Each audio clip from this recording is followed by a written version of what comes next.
Nga bapa muyare wakare mabikure ya ungacha. Nga bapa muyare wakare Muita satisfação e com muita honra que eu te escuto hoje e quero saber sobre a sua história, sobre você, sobre a sua identidade. Muito obrigada por topar fazer esse encontro, conversar conosco e engrandecer essa ideia.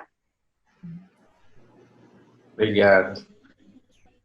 Eu quero também, para te receber, compartilhar uma fala do Mia Couto, que ele é um livro que ele escreve contando uma história de uma chuva, né?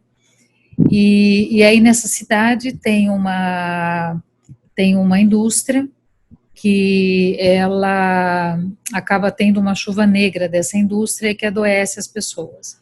E as pessoas estão adoecendo, estão muito adoecidas, e aí ele está ali, né, o personagem está ali conversando com a esposa dele, e eles estão aflitos, porque as pessoas estão morrendo, estão doentes, e ninguém não se consegue fazer nada, né?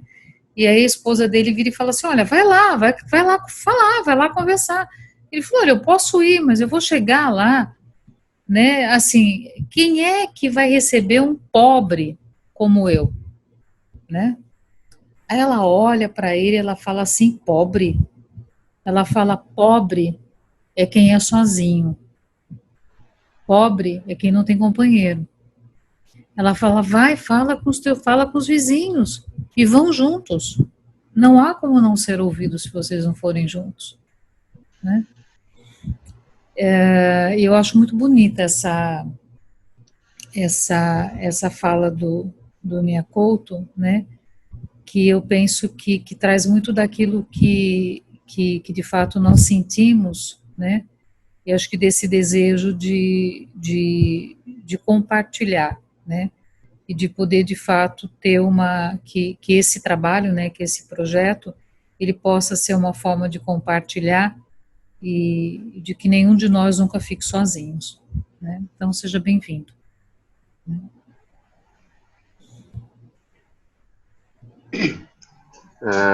Olá, boa noite para você. Meu nome é Nilson, eu sou professor aqui da universidade. Nós nunca nos vimos, mas eu tive um primeiro contato com a etnia de vocês através dos livros e dos relatos da Betty Minglin, né? Ela tem relatos muito vivos, muito importantes da região de onde você vem, né? Onde fica o Suruí, Cintalarga, Arara, Gavião, mais ou menos por aquela região. Ela escreveu muitos trabalhos, muitas coisas importantes. E eu me lembro que quando eu trabalhava no mestrado aqui da geografia, teve um aluno que ele se predispôs a fazer um trabalho, depois de ler o livro da Betty, de ir até a região onde ficam as aldeias de vocês e fazer um estudo principalmente sobre como é que estava o território, né? Ele era um aluno da geografia, então ele queria ver como é que estava o território, né? Como é qual era a condição das terras naquela região. E ele voltou bastante preocupado, né? Dizendo que ele tinha visto muita devastação, né? E aí ele ficou muito preocupado, porque ele via as pessoas falando sobre a vida delas, sobre a rotina delas, de um modo bastante diferente do que a Betty havia encontrado há uns 35 anos atrás. Acho que talvez você nem fosse nascido ainda, né? E aí ele fez todo um trabalho bastante bonito, né?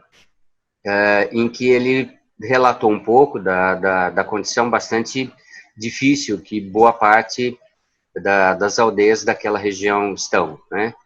Quer dizer, a FUNAI obrigando a se fixar, e por conta disso a caça se esgotando, os peixes se esgotando, e a FUNAI praticamente uma prisão, né, que a FUNAI submete grande parte das aldeias no Brasil hoje, né? No entanto, nós temos notado uma coisa bastante interessante, né? E eu diria importante e até esperançosa para a gente.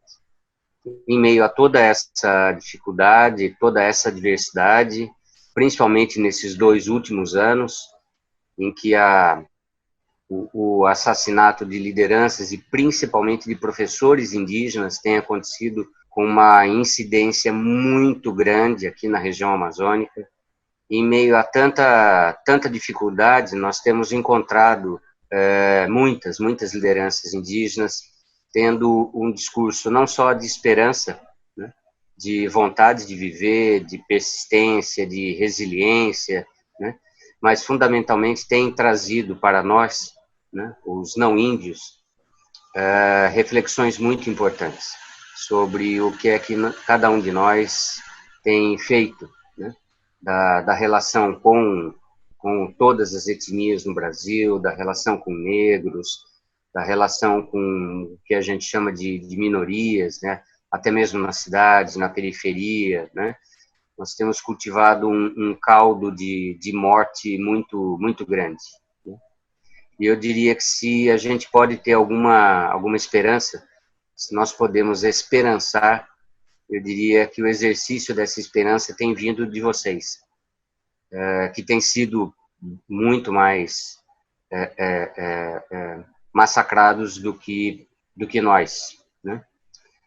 Nós somos muitas vezes massacrados na nossa dignidade ou na nossa esperança. Vocês são massacrados na vida mesmo, né? Vocês pagam com a vida de muitas lideranças. Então eu acho que essa noite que nós vamos aí conversar e te ouvir, eu tenho certeza que nós vamos aprender muito sobre essa capacidade de resistência, de sobrevivência, esse espírito de renascimento que vocês trazem e que a cada ano que eu consigo ter contato e trabalhar com algumas etnias aqui em Rondônia, e principalmente com os seringueiros, aprender muito, né, sobre esse espírito, né, de a cada dia renascer, a cada dia se reerguer, a cada dia recobrar a vontade de viver, né, apesar de toda a ordem de desrespeito que vocês sofrem. Então, eu acho que essa é uma noite em que eu espero que a gente aprenda muito mais, aprenda bastante, tá? E eu gostaria que você, desde já, sentisse aí a nossa amizade, a nossa presença, a nossa solidariedade, né? E a nossa participação naquilo que for possível, na manutenção da vida e da dignidade de cada uma das etnias que ainda sobrevive no Brasil. Uma boa noite para você. Boa noite para vocês. É um prazer estar aqui com vocês para trocar esse conhecimento, né? Meu nome é Albiratã. Na língua Paité Suruí, meu nome é Ngamalotabá Suruí.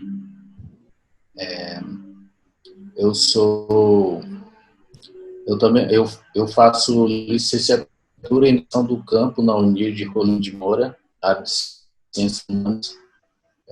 Inclusive eu estava no último período, aí deu essa pandemia e eu ia terminar agora em julho, mas infelizmente tive que adiar isso por causa da pandemia. E eu trabalho na área de comunicação, na Associação Metarelá, é uma associação, uma das associações mais antigas do estado de Rondônia, né? Associação indígena mais antiga do estado de Rondônia. E um dia eu pretendo ser professor, assim, na aldeia, trabalhar com a minha comunidade, levar o conhecimento. Tipo, quando a gente aprende um conhecimento na universidade, a gente tenta relacionar um conhecimento tradicional. Então, são esses conhecimentos que eu pretendo, particularmente, eu pretendo levar para a minha comunidade, né? Assim como eu estudei um pouco sobre a psicologia na educação, né? Então, foi onde que eu pude analisar bastante coisa que acontece dentro da aldeia.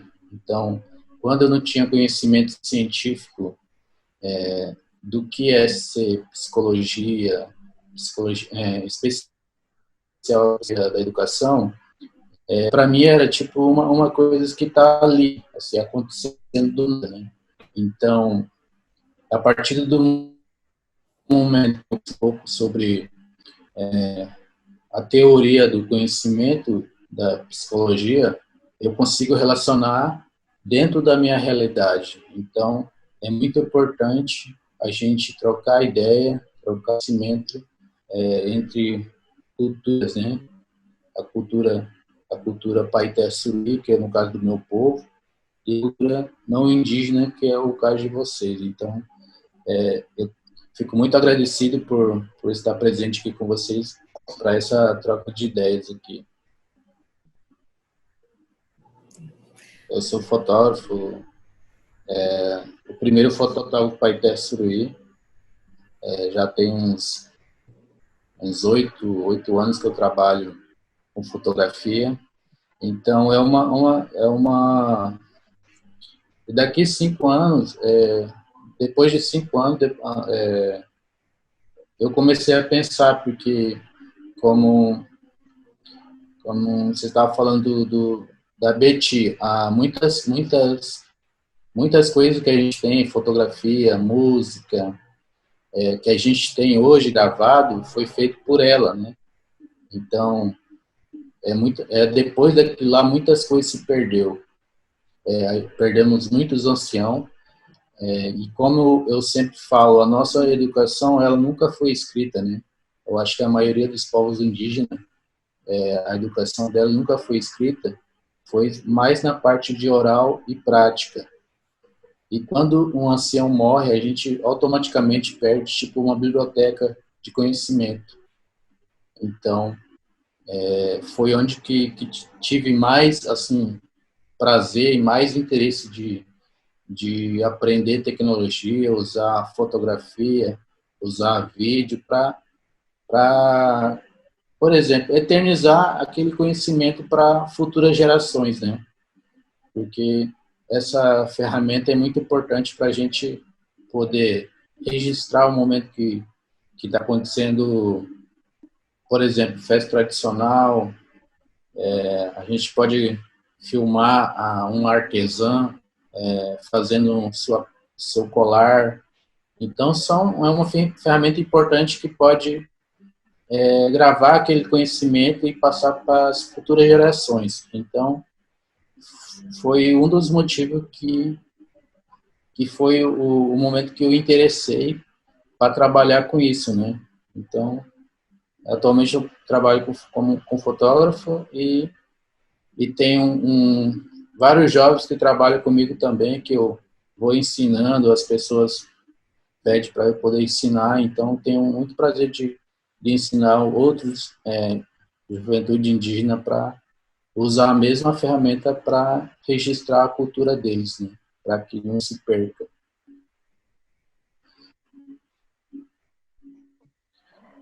Primeiramente,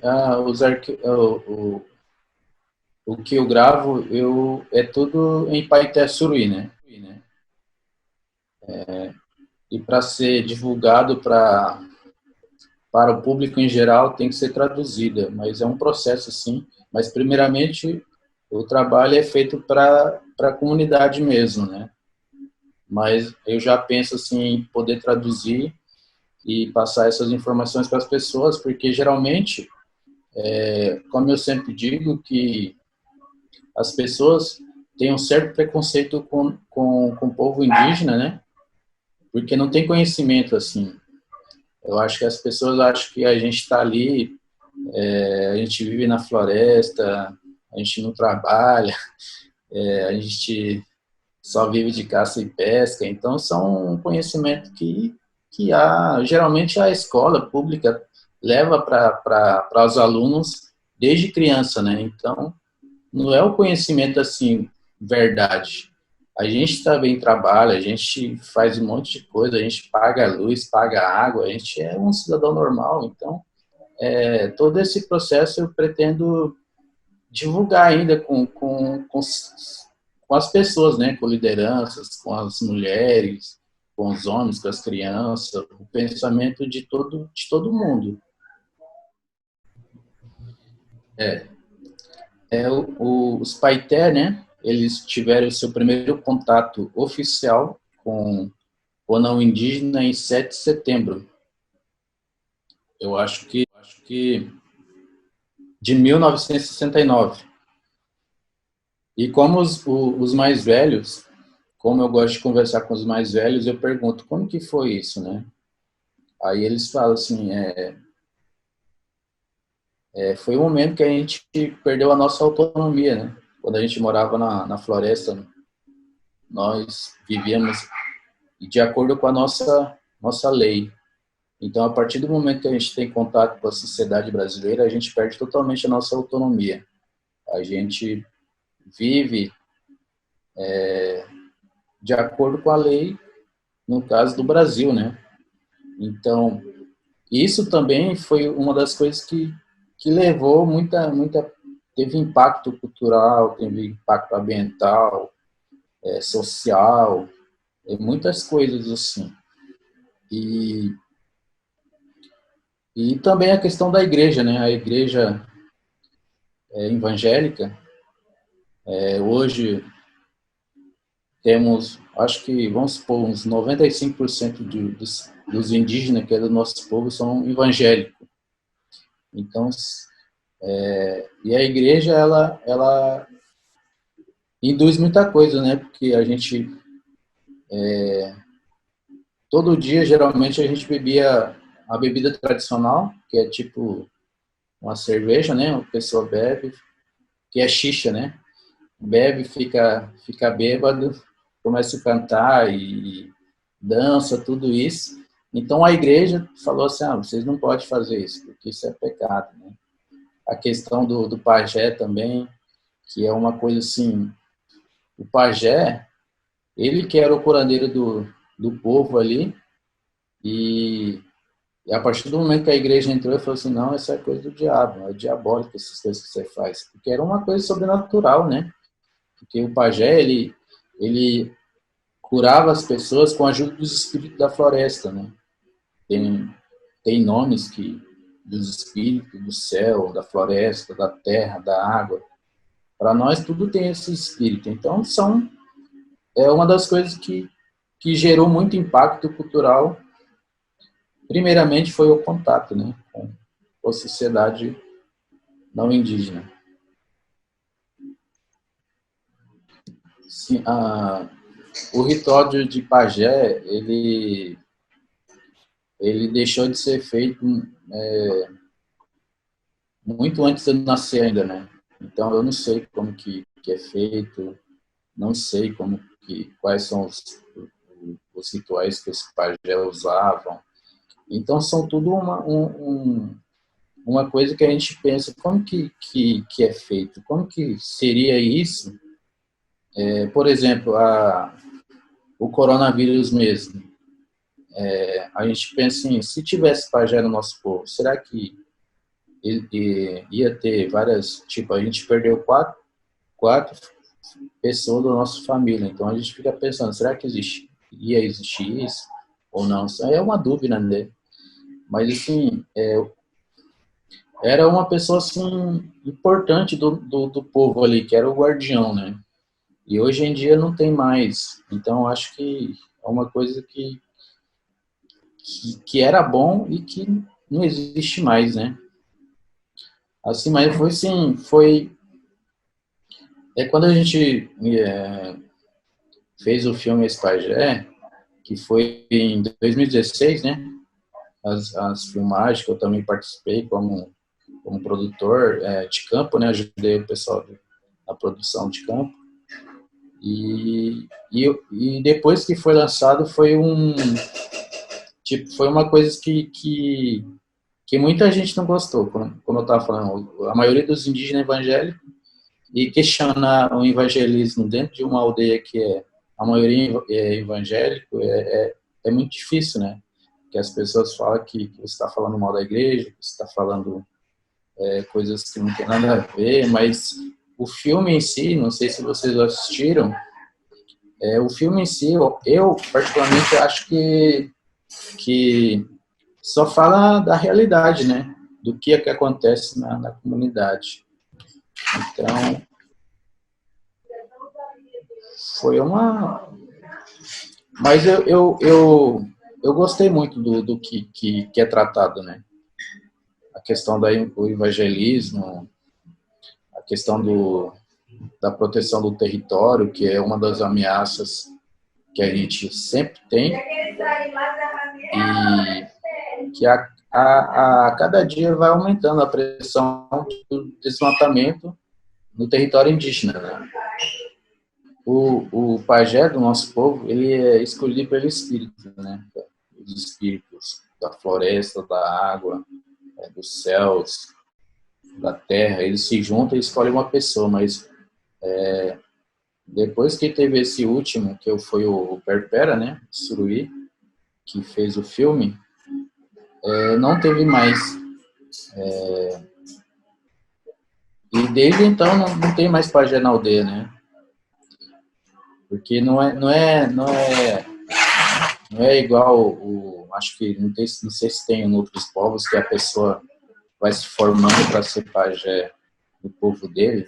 No nosso povo não tem. A pessoa pode ser adulta e se os espíritos escolher, você vai ser o pajé. Ele vai ser o pajé, né? Então é nesse sentido. Então hoje em dia acho que as coisas são bem mais difíceis, né? As doenças que a gente tem hoje, a gente depende dos hospitais, é uma das coisas que a gente não precisava e a gente precisa vir para a cidade, correr todo o risco de se infectar agora com coronavírus, levar para toda a comunidade. Então tem todo esse processo aí. No caso, só a pessoa que é escolhida que consegue ouvir eles, né?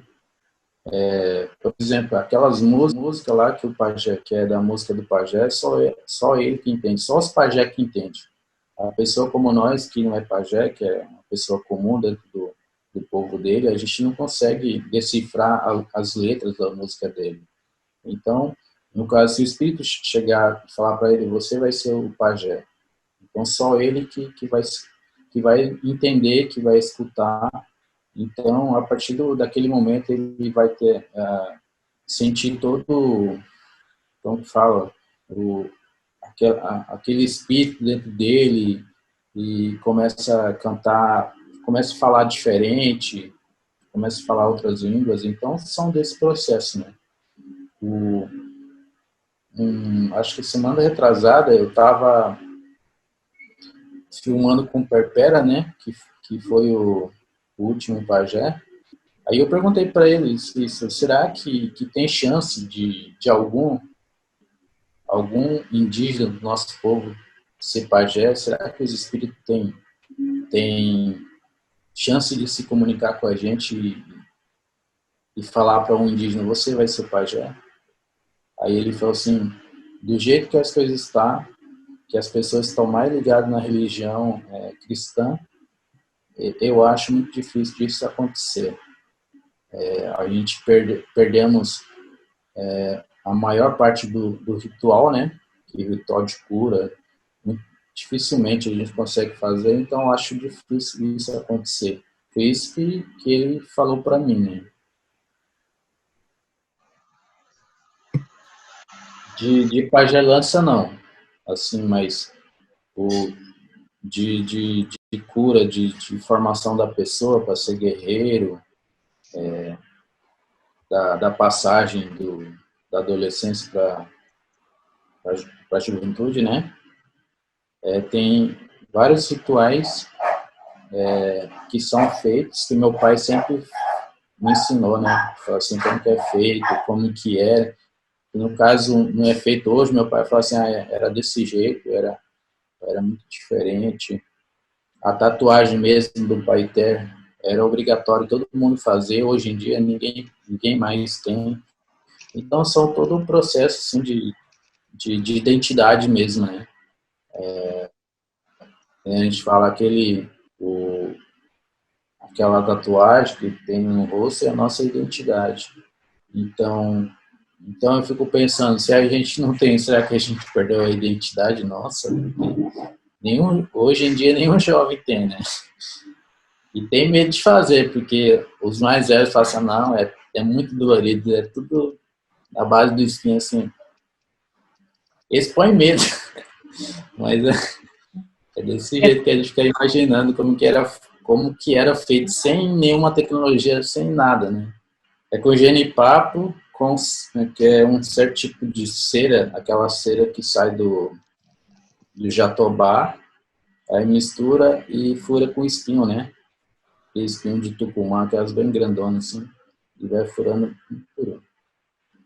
Isso que é bem dolorido. Eu moro em uma aldeia, os Paité tem 20, hoje em dia os Paité tem 27 aldeias, né, no território, 7 de setembro. E a minha aldeia fica na linha 11, que é a aldeia Lapetanha. O nome da aldeia é Yapetanha, na nossa língua, Yapetanha, que significa, eu não sei como que fala, zaroi, né, olho torto. Uhum. Como que fala Yapetanha? Tipo, e no caso era o seringueiro que morava, né, nessa localidade, ele tinha um olho torto, né? Então, o pessoal, quando ia na casa dele para roubar machado, facões, essas coisas, eles conheciam ele como pessoa de olho torto, que era Iapetanha. E aos poucos foi tornando Lapetanha, né? Lapetanha. Então foi onde que eu, desde criança, eu morei lá. E eu acho que é bem tranquilo assim morar na aldeia. Atualmente eu moro na cidade, mas assim pela necessidade mesmo, né, de trabalhar na associação, de poder estudar, porque futuramente pretendo voltar para a aldeia e morar na aldeia, porque agora mais que eu tenho um filhinho, né, e eu quero que ele aprenda a falar a minha língua, aprende a falar saber a cultura mesmo, a medicina, os campos, os artesanatos. Então, foi uma das coisas que eu aprendo, assim, quando eu morava na aldeia, eu chegava no meu pai e perguntava, ei, pai, como que foi isso? Como que os Paité surgiu? A gente era de Rondônia mesmo, a gente era de outro estado. De onde que a gente veio? São essas perguntas que eu sempre faço, assim, quando eu encontro um ancião, né, que é o mais velho, que são poucos, né, ainda. Então, depois de entrar na universidade, que eu tenho esse conhecimento de relacionar o conhecimento científico com o conhecimento tradicional, né? É onde a gente consegue relacionar, que nem eu estava falando da psicologia. A gente estava tendo uma aula de conhecer como que fala? De quando a criança ela vai crescendo, né? E é uma das coisas que eu só via, eu não enxergava nada. E depois que eu comecei a estudar um pouco sobre a psicologia a partir do momento que a criança fala, tem ciúme da mãe, tem ciúme quando o pai chega, a mãe abraça a mãe, a criança já fica com ciúme, assim, não, sai, é meu, fica falando essas coisas. São uma das coisas que a gente fica relacionando e vendo, criando uma imagem assim da aldeia, né?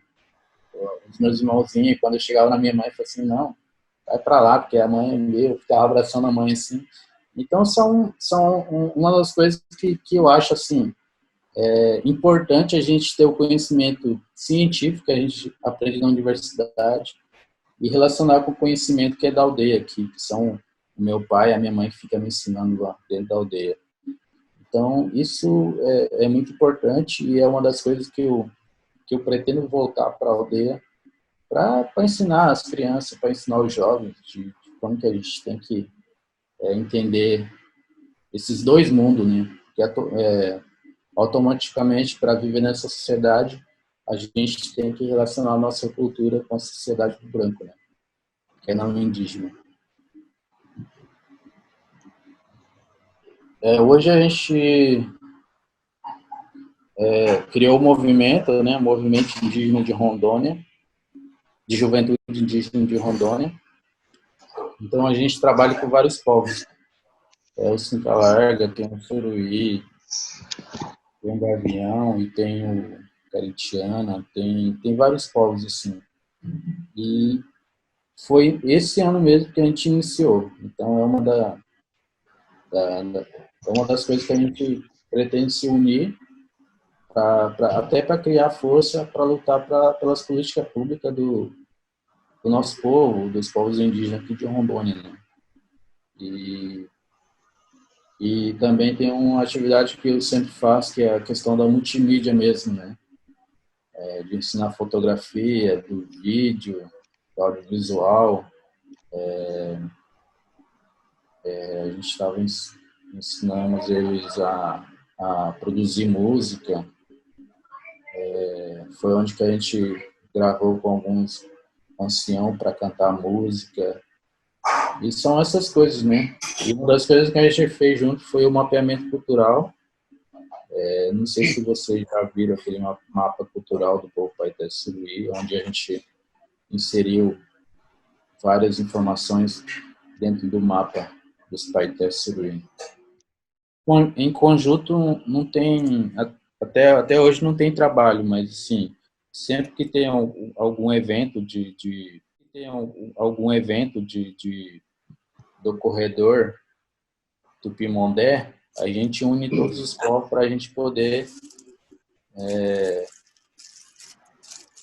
para poder lutar pelos direitos, né? Até porque tem uma parte do Cinta Larga que é de Rondônia, o Zoró, o Gavião, a Arara, tem outros povos aqui perto do município aqui de Cacoal, tem vários outros povos. Então a gente une todas as pessoas para a gente poder somar forças, né? Mas assim, mas atualmente mesmo não tem nenhuma atividade assim que une todos esses povos para fazer um trabalho junto. Sim, são a partir da Canindé, a gente tem vários encontros, né? Tipo, as oficinas, tem várias atividades que a gente desenvolve somente com as lideranças, assim, né?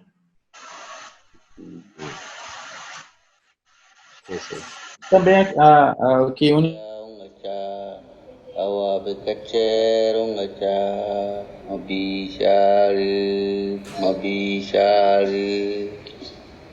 Inga bapa muyale wakale mabikule ya ungacha. Inga bapa muyale wakale mabikule ya ungacha. Awa bekache ungacha. Inga bapa muyale wakale mabikule ya ungacha. Awa bekache ungacha. Inga bapa muyale wakale mabikule ya ungacha.